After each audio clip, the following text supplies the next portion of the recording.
Tarata Octobre kalo kile muga ani shegi samba flani muga anduru DMS TV channel musu ni chioni nyantuma ayo bisimile DMS TV sanfɛ foli antan no ban kan bagana la me bago bela jeli mali kono ani mali ko kan ako don kibaru ni o wagati sidi sananga dasi an bi kuno fun ba mani ka olu do klokan ame wakilna jigi ko be senganda mini kuno funan kanina charlie ani ka okilna o dia kilna jorla wala ko fe bi kuno fun ba mun mabulo ni ka olu do kloko do be talike Sanga ani wagati an ka mali fitigilakaw b'a yira mali jamana kɔnɔdenw bɛɛ lajɛlen na k'a fɔ k'u cɛsirilen don bamaci walimaw kɛlɛla sanga ani wagati o ko hukumu yɛrɛ de kɔni kɔnɔna la an ka mali état-major général des armées hali bɛ communiqué kɛ sibiri tɛmɛnen octobre kalo tile 25 san 2025 communiqué min kɔnɔna na état-major bɛ laseli kɛ ko octobre kalo tile 24 ale ni octobre kalo tile 25 ko min an ka mali fitigilakaw yɛrɛ kɔni ko ye opération ba dɔw yɛrɛ kɔni kɛ an ka jamana localité dɔw yɛrɛ kɔnɔ na opération min yɛrɛ kɔni kɛra sebɛbɛ an ka mali fitigilakaw bolo kada ka usira ka bamaci wale maa caman bɔnɛ ani na opération yɛrɛ kɔni kɛra cogo min ale ni bila min bɔra la min état-major général des armées a bɛ walawalali kɛ o yɛrɛ kɔni na jamana kɔnɔdenw ye communiqué in kɔnɔna na an bɛ wagati min na i n'a fɔ ko bi min ye tajimafɛn ko gɛlɛya yɛrɛ kɔni o bɛ an ka mali jamana région caman yɛrɛ kɔni kɔnɔna na o ko hukumu yɛrɛ de kɔni kɔnɔna la min ye an ka mali autorité sanga ani wagati olu kɔni bɛ sɛgɛsɛgɛli baaraw kɛ walasa min ye jamana kɔnɔdenw yɛrɛ kɔni olu kana na carburant yɛrɛ kɔni ta k'a dogo yɔrɔ la a yɛrɛla k'a fɔ ko an ka mali direction régionale du commerce et de la concurrence de Kayima yɛrɛ kɔni ko olu ye u bolo da citerne dɔ yɛrɛ kɔni kan citerne min yɛrɛ kɔni kun kɔnɔna na essence litiri 45 yɛrɛ de kɔni kun bɛ yen nɔ ni o essence yɛrɛ kɔni kun na ta di maa wɛrɛ yɛrɛ de kɔni ma wale min yɛrɛ kɔni tɛ tilennenya kɔnɔna na ka da kan min yɛrɛ kɔni citerne an bɛ wagati min na i n'a fɔ ko bi a ka kan olu ka taa station yɛrɛ de kɔni kɔnɔna na o yɛrɛ de kɔni na min yɛrɛ kɔni ye direction man u y'u bolo da ni citerne kofɔlen in kan kasanga ni carburant ko crise mi yɛrɛ kɔni bɛ senna an ka mali jamana yɛrɛ kɔni kɔnɔna na o ko hukumu yɛrɛ de kɔni kɔnɔna na min kɔni an ka mali kalanko minisiri ne o ye Amadou Sisa Vane hali bɛ laseli kɛ kari don octobre kalo tile 26 san 2025 ko bi carburant ko gɛlɛya yɛrɛ kɔni bɛ jamana kɔnɔna na an bɛ wagati min na i n'a fɔ ko bi n'o bɛ ka kɛ sababu ye ni école karamɔgɔ école direction fo ka taa se écoledenw yɛrɛ kɔni ma olu ka tagali école la o baara bɛ ka gɛlɛya kosɛbɛ o yɛrɛ de kɔni na an ka mali autorité kɔni ye décision yɛrɛ kɔni ta ko ka kalan yɛrɛ kɔni jɔ fɔlɔ an bɛ wagati min na i n'a fɔ ko bi kalanjɔ in yɛrɛ kɔni daminɛna kunu tɛnɛ octobre kalo tile 27 wa a bɛ ban novembre kalo tile 9 nata in de la san 2025 mali fantan naani bɛɛ lajɛlen kan don tɛmɛnenw na États-Unis kun ye décision min yɛrɛ kɔni ta ni o kun bɛ tali kɛ ko mali jamana kɔnɔden minnu yɛrɛ kɔnɔna na États-Unis visa touristique walima visa d'affaires yɛrɛ kɔni sɔrɔ k'a fɔ k'u bɛ taa États-Unis jamana kɔnɔna na k'a wajibiyalen don ni maa min yɛrɛ kɔni kan u ka dollar wari hakɛya dɔ yɛrɛ kɔni di États-Unis yɛrɛ kɔni ma k'o kɛ caution ye walasa ni u yɛrɛ kɔni seginna ka na u ka visa date banni yɛrɛ kɔni na k'u ka wari in bɛ segin u ma États-Unis kelen ne ka décision yɛrɛ kɔni ta min an ka mali autorité olu fana o décision kelen in ta ne ka ɲɛsin États-Unis ka décision yɛrɛ kɔni ma an ye kunnafoniya yɛrɛ kɔni sɔrɔ ko octobre kalo tile 23 tɛmɛnen san 2025 ko États-Unis seginna ko kura ne ka décision yɛrɛ kɔni ta ka mali sen bɔ caution yɛrɛ kɔni sarali la an bɛ wagati min na i n'a fɔ ko bi don tɛmɛnenw yɛrɛ kɔni na mali autorité yɛrɛ kɔni ye décision yɛrɛ kɔni ta ko ka mali yɛrɛ kɔni dugumana frontière datugu Mauritanie yɛrɛ kɔni na wali min yɛrɛ kɔni kɛra sababu ye ni ka Mauritanie bagangɛnnaw yɛrɛ kɔni jɔrɔ kosɛbɛ ka d'a kan olu ka baganw yɛrɛ kɔni caman de bɛ balo an ka mali jamana kɔnɔna na an bɛ wagati min na i n'a fɔ ko bi kunu tɛnɛ octobre kalo tile 27 san 2025 min ye Musa Mara yɛrɛ kɔni ale kun bɛ procureur yɛrɛ kɔni ɲɛma walasa hani ɲankini min yɛrɛ kɔni ka kan o ka se ka d'a kan yɛrɛ kɔni min kɔni ye procureur yɛrɛ kɔni ale ye Musa Mara yɛrɛ kɔni kɔnɔna ha kɔnɔna min yɛrɛ kɔni na ale n'a fara ka wari min yɛrɛ kɔni sara an bɛna da se olu bɛɛ lajɛlen ma ne ka olu walawala ye Bolati ni boni ale de Nigeria jamana ɲɛma yɛrɛ kɔni hali na ni faleni caman yɛrɛ kɔni a ka jamana fintigilakaw yɛrɛ kɔni cɛla o bɛ kɛ wagati dɔ la o y'a sɔrɔ tile damadɔni ka kɔn o yɛrɛ kɔni a ŋununu kumaw kun bɛ senna k'a fɔ ko min yɛrɛ kɔni ye coup d'État ye ko kun bɛ fɛ ka kɛ Nigeria jamana kɔni na nka min kɔni ye Nigeria autorité mɔgɔw ye o y'a yira k'a fɔ ko kuma yɛrɛ kɔni tɛ tiɲɛ an kɔni ye min ye o de ye k'a fɔ ko Nigeria autorité mɔgɔw yɛrɛ kɔni nana ni faleni u ka jamana fintigilakaw cɛla min ye groupe d'action financière ma o ye ni o ye Gafi yɛrɛ kɔni don tɛmɛnenw yɛrɛ kɔni na olu ye u ka décision dɔ yɛrɛ kɔni cari décision min kɔni na o y'a yira k'a fɔ ko min yɛrɛ kɔni ye Burkina Faso ye ko nin ye o bɔlen gafi yɛrɛ kɔni liste grise yɛrɛ kɔni kɔnɔna na o b'a yira k'a fɔ ko min yɛrɛ kɔni Burkina Faso kan bɛ wagati min na i n'a fɔ ko bi k'ale ye fɛɛrɛ minnu sigi sen kan walasa min ye blanchiment d'argent ale ni terrorisme financier ka o ko yɛrɛ kɔni kɛlɛ ko o fɛɛrɛ nin yɛrɛ kɔni nɔba de bɔ o yɛrɛ de kɔni kɛra sabu gafi maaw yɛrɛ kɔni Burkina Faso bɔ u ka liste grise la ni kunnafoniba de bɛ an bolo kɔrɔ bi an bɛna minnu walawala o ye bidon kibaru kɔnɔna na. Sibiri tɛmɛnen octobre kalo tile 25 san 2025 an ka Mali état major général des armées ale bɛ communiqué min yɛrɛ kɔni kɔnɔna na ko an ka Mali fintigilakaw ye opération minnu yɛrɛ kɔni kɛ octobre kalo tile 24 ale ni octobre kalo tile 25 état major yɛrɛ kɔni bɛ walawalali kɛ o opération ni yɛrɛ kɔnɔna communiqué in kɔnɔna na communiqué min yɛrɛ kɔni kɔnɔna na ɲɛfɔli kɛra k'a yira k'a fɔ ko min yɛrɛ kɔni an ka Mali fintigilakaw k'olu ye sebaya kura yɛrɛ kɔni sɔrɔ banbaci wale maaw ka kɛlɛkɛyɔrɔ la tuguni ko opération yɛrɛ kɔni daminɛna juma tɛmɛnen de octobre kalo tile 24 san 2025 Tombouctou région kɔnɔna na komi an ka Mali fintigilakaw ka sanfɛ kɛlɛkɛminɛw yɛrɛ kɔni olu kun bɛ ka maa dɔw yɛrɛ kɔni nɔnna minɛ u kun bɛ ka bisiga maa minnu ka ko kɛta la kosɛbɛ nin région kofɔlen kɔnɔna na ko sanfɛ kɛlɛkɛminɛw yɛrɛ kɔni kelen ni k'a dɔn k'a fɔ ko maa minnu yɛrɛ kɔni k'u bɛ ka bisiga o la ko ye banbaci wale maa nin yɛrɛ de kɔni farapu fɔlɔ yɛrɛ kɔni kɛra ni ka ɲɛsin o maa nin ma o y'a sɔrɔ u bɛ réunion yɛrɛ kɔnɔna farage kulu fanfɛla yɛrɛ de kɔnɔna ko localité kelen yɛrɛ kɔni kɔnɔna na heure tilancɛ yɛrɛ kɔni nɔnna minɛli ale ni jateminɛni kɔfɛ ko an ka sanfɛ kɛlɛkɛminɛw yɛrɛ kɔni taara bɔ banbaci wale groupe wɛrɛ kan tuguni ni o maa nin yɛrɛ kɔni kun ye maa 7 de ye ko wa ni maa nin yɛrɛ kɔni bɛ yen nɔ minɛ wagati min na o y'a sɔrɔ o kun bɛ yɔrɔ la yɔrɔ min yɛrɛ kɔni ye yɔrɔ dɔn yɛrɛ kɔni kun ka surun ɲɔgɔn na kosɛbɛ k'an ka Mali fintigilakaw ka sanfɛ kɛlɛkɛminɛw ye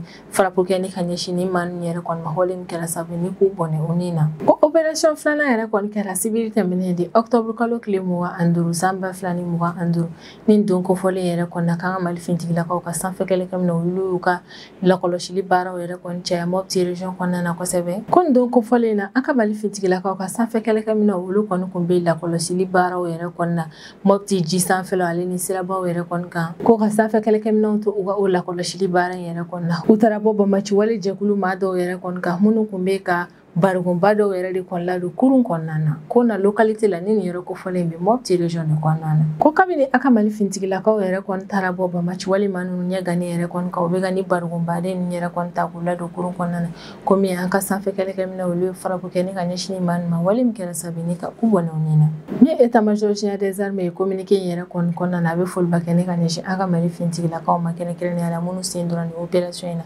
a b'u fo opération ye sebaya sɔrɔli yɛrɛ kɔni na wa a b'u fo kosɛbɛ farapu ninnu tilennen yɛrɛ kɔni ko la ka d'a kan ko farapu ninnu tilennenya yɛrɛ de kɔni kɛra sababu ni banbaci wale maa ninnu yɛrɛ kɔni a ye dimi juguba don olu la état major général des armées ale bɛ hakilinaji kɛ Mali jamana kɔnɔdenw bɛɛ lajɛlen yɛrɛ kɔni k'a bɛ hakili sigi kuma fɔ ye k'a yira n'a k'a fɔ ko su fara tile kan ko n'a ɲɔgɔnna opération de bɛ ka kɛ an ka Mali fintigilakaw fɛ jamana fantan 4 bɛɛ lajɛlen na walasa min ye Mali jamana kɔnɔdenw n'u b'o lafiya k'olu ka lakana sabati sanga ani wagati n bɛ wagati min na i n'a fɔ ko bi min yɛrɛ kɔni an ka Mali fintigilakaw olu bɛ ka pression jugumanbaw yɛrɛ de kɔni kɛ banbaci wale maaw kan ka d'a kan lafiya tɛ maa ninnu yɛrɛ kɔni ye bilen su fara tile kan an ka Mali fintigilakaw sanga ani wagati olu bɛ bɔ ni ka taa ni maa ninnu yɛrɛ kɔni ɲini walasa min ye Mali jamana kɔnɔdenw ye ka olu ka lakana sabati min fɛnɛ ye banbaci wale ka o si latunnen ka bɔ an ka jamana kɔnɔna na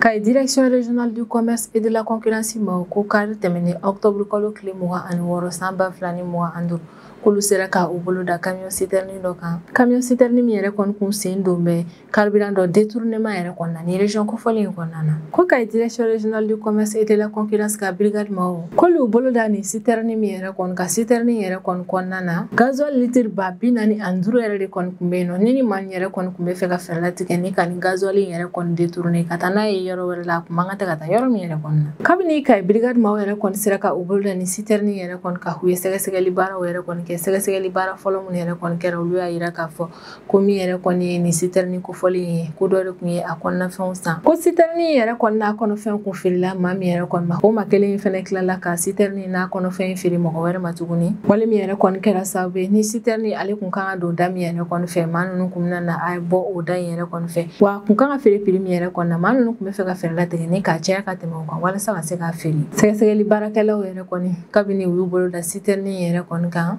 karibira min kun bɛ a kɔnɔna na u y'o ta joona yɛrɛ kɔni maa minnu yɛrɛ kɔni fɛnɛ kun sen donnen don nin fɛn tilenbaliya yɛrɛ kɔni an ka Mali jamana kɔnɔna na ko bolo dara olu fɛnɛ kan bɛ wagati min na i n'a fɔ ko bi maa minnu minɛla nin affaire yɛrɛ kɔni kɔnɔna na a yiralen don k'a fɔ ko accusé don fɛn minnu yɛrɛ kɔnɔna na o de ye ko fɛn dɔ a kun kan ka taa feere yɔrɔ min yɛrɛ kɔnɔna na maa ninnu y'a détourné ni ka bɔ a feere yɔrɔ la ale ni k'u ye pratique dangereuse ba dɔ yɛrɛ kɔni kɛ a yirala k'a fɔ ko maa minnu minɛla nin ko hokumu kɔnɔna na k'u minɛlen don nin fɛnba nin yɛrɛ de kɔni kan a yirala k'a fɔ ko ni maa nin yɛrɛ kɔni filɛ nin ye ne ka min yɛrɛ kɔni kɛ o bɛ kɛ sababu ye ni an ka Mali autorités bɛ ka fɛɛrɛ min kɛ an bɛ wagati min na i n'a fɔ ko bi walasa ka se ka carburant yɛrɛ kɔni ladon jamana kɔnɔna na carburant ka tila cogo ɲuman yɛrɛ kɔnɔna na ko maa ninnu ka baara yɛrɛ kɔni bɛ yen nɔgɔ ale ni tiɲɛni yɛrɛ kɔni dɔn o ko la ni opération min yɛrɛ kɔni bɛ ka kɛ an ka Mali autorités fɛ an bɛ wagati min na i n'a fɔ ko bi opération yɛrɛ kɔni bɛ tali kɛ an ka Mali gouvernement ka fɛɛrɛlatigɛw yɛrɛ de kɔnɔna na walasa min yɛrɛ kɔni ye carburant k'a détourné ka taa feere sɔngɔ dagɛlɛnba yɛrɛ kɔnɔna na ka dankari o la min ye tilenbaliya yɛrɛ kɔni kɛli ye carburant dili ko yɛrɛ kɔnɔna na ka dankari o fɛnɛ na ale ni ka fɛɛrɛlatigɛ min ye Mali fantan a 4 bɛɛ lajɛlen yɛrɛ kɔnɔ olu bɛɛ lajɛlen ka se ka carburant yɛrɛ kɔni sɔrɔ sanga ani wagati ni maa minnu yɛrɛ kɔni minɛna nin ko hukumu kɔnɔna la a yirala k'a fɔ ko bɛɛ lajɛlen bɛ an ka Mali kiiritigilamaw yɛrɛ kɔni ka bolo kan walasa u ni min yɛrɛ kɔni ka kan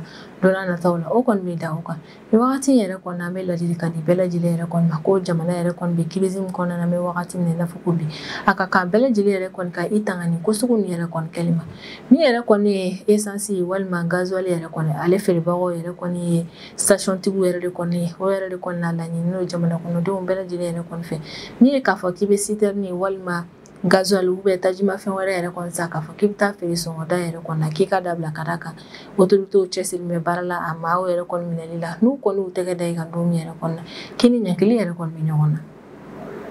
kari tɛmɛnen octobre kalo tile 26 san 2025 an ka Mali kalanko minisiri ni o ye Amadu Si Sabané ale kɔni bɛ laseli kɛ ko k'a daminɛ tɛnɛndon na octobre kalo tile 27 san 2025 fo ka taa bila novembre kalo tile 9 san 2025 ko école yɛrɛ kɔni jɔlen don an ka Mali fantan 4 bɛɛ lajɛlen na ni décision min taara an ka kalanko minisiri yɛrɛ kɔni fɛ décision yɛrɛ kɔni lasela communiqué dɔ yɛrɛ de kɔnɔna na communiqué min kalanna an ka jamana teleso b'a la a yɛrɛ k'a fɔ ko mesure yɛrɛ kɔni kɔnɔna na min ye école jɔ yɛrɛ kɔni k'o bɛ continuer fo novembre kalo tile 9 san 2025 kun min yɛrɛ kɔni y'a to an ka Mali autorités yɛrɛ kɔni décision yɛrɛ kɔni ta k'o da yɛrɛ kɔni bɔra an ka jamana carburant ko crise in de la an bɛ wagati min na i n'a fɔ ko bi ka d'a kan carburant ko crise bɛ sen an ka jamana yɛrɛ kɔni kɔnɔna na o bɛ tiɲɛni yɛrɛ kɔni don an ka jamana kalanko maaw yɛrɛ kɔni ka baaraw la an autorités yɛrɛ kɔni ka kɔrɔfɔ la ko carburant yɛrɛ kɔni sɔrɔlen jamana kɔnɔna na an bɛ wagati min na i n'a fɔ ko bi ko ka gɛlɛn kosɛbɛ o de kɔnɔna o ye décision ta ne ka école yɛrɛ kɔni jɔ fɔlɔ ka d'a kan min ye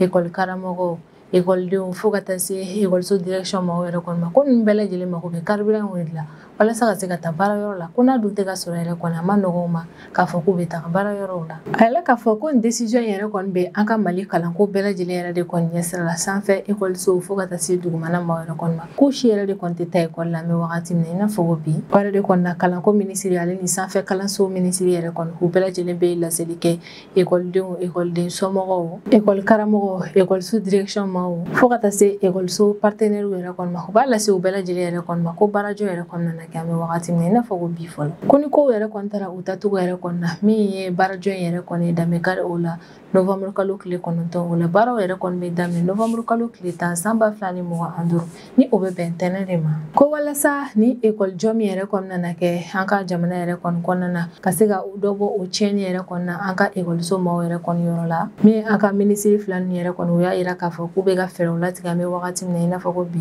walasa ka se ka na ni yɛlɛma yɛrɛ kɔni ye an ka jamana sanfɛ écoleso ni duguma écoleso calendrier bɛɛ lajɛlen na yɛlɛma yɛrɛ kɔni donni calendrier yɛrɛ kɔni na o kɛ kun de ye walasa écoleso kalanw ale ni programme minnu yɛrɛ kɔni bɛ kalan écoleso la ka fɛɛrɛ latigɛ o bɛɛ lajɛlen yɛrɛ kɔni ka kɛ san kɔnɔna na ni an ka Mali autorités yɛrɛ kɔni u bɛ hakili sigi kuma fɔ communiqué yɛrɛ kɔni kɔnɔna na k'u b'u n'u cɛsiri u bɛna fɛɛrɛ bɛɛ lajɛlen latigɛ walasa min yɛrɛ kɔni tajimafɛn o ka don jamana yɛrɛ kɔni kɔnɔna na a kana na manqué bilen yɛrɛ kɔni kumakuncɛ kuma na communiqué yɛrɛ kɔni kɔnɔna na minisiri fila nin yɛrɛ kɔni b'u ka waleɲuman dɔw kɛ ne ka ɲɛsin an ka jamana école ko maaw bɛɛ lajɛlen yɛrɛ kɔni ma u b'u ka waleɲuman dɔw kɛ ne ka ɲɛsin ni maa ninnu ma u ka faamuyali u ka cɛsiri ale ni u ka jamana kɔnɔden ɲuman yɛrɛ kɔni ma ni wagati gɛlɛn in kɔnɔ an bɛ wagati min na i n'a fɔ ko bi ni laseli min kɛra an ka kalanko minisiri ni sanfɛ kalanso minisiriw yɛrɛ kɔni fɛ o bɛ kɛ wagati dɔ la o y'a sɔrɔ min yɛrɛ kɔni ye tajimafɛn donni ye an ka Mali jamana kɔnɔna na o baara ka gɛlɛn kosɛbɛ fo bɛ ka kɛ sababu yɛrɛ kɔni ni écoledenw ni école karamɔgɔ caman yɛrɛ kɔni tun bɛ ka dɛsɛ ni ka taa école yɛrɛ kɔnɔ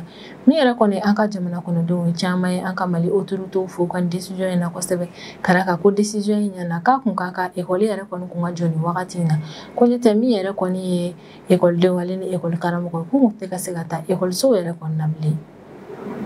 États-Unis maaw yɛrɛ kɔni ye décision ta don tɛmɛnenw yɛrɛ kɔni na décision min na o y'a yira k'a fɔ k'u ka visa bonne pilote programme yɛrɛ kɔni k'u y'a décider ni ka Mali yɛrɛ kɔni bɔ ni programme yɛrɛ kɔni kɔnɔna na wale min kɛra sababu ye ni ka dankari Mali jamana kɔnɔdenw ka wajibiyali yɛrɛ kɔni na n'u ye visa yɛrɛ kɔni sɔrɔ ka caution dɔ sara États-Unis autorités ye. Ni décision min yɛrɛ kɔni taara États-Unis maaw yɛrɛ kɔni fɛ décision in laseli kɛra octobre kalo tile 23 tɛmɛnen san 2025 de ye. Wa décision in yɛrɛ kɔni kɛra sababu ye ni ka dankari ko dɔ yɛrɛ kɔni na ko mun kun bɛ ka kɛ sababu ye ni ka na ni fɔɲɔgɔnkɔ dɔɔni ye États-Unis Mali yɛrɛ kɔni ye ɲɔgɔn cɛla la. Hakilila jiginna wagati tɛmɛnenw yɛrɛ kɔni na États-Unis ale kɔni ye programme dɔ yɛrɛ kɔni bɔ programme yɛrɛ kɔni kɔnɔna na a ye jamanaw sugandi ko jamana dɔw yɛrɛ kɔni bɛ yen nɔ ni olu kɔni ka jamana kɔnɔdenw ye États-Unis ka visa yɛrɛ kɔni sɔrɔ ni ka taa États-Unis jamana kɔnɔna na ko ni visa yɛrɛ kɔni dati banna maa ninnu tɛ sɔn ka segin ni ka na yɛrɛ kɔni u bɛ mɛn u ka visa dati bannen yɛrɛ kɔni kɔfɛ o programme yɛrɛ kɔni na États-Unis ye o jamanaw yɛrɛ de kɔni sugandi k'a kɛ ko o jamana ninnu yɛrɛ kɔni ka jamana kɔnɔdenw mana na visa d'affaires walima visa touristique yɛrɛ kɔni sɔrɔ États-Unis maaw yɛrɛ kɔni yɔrɔ la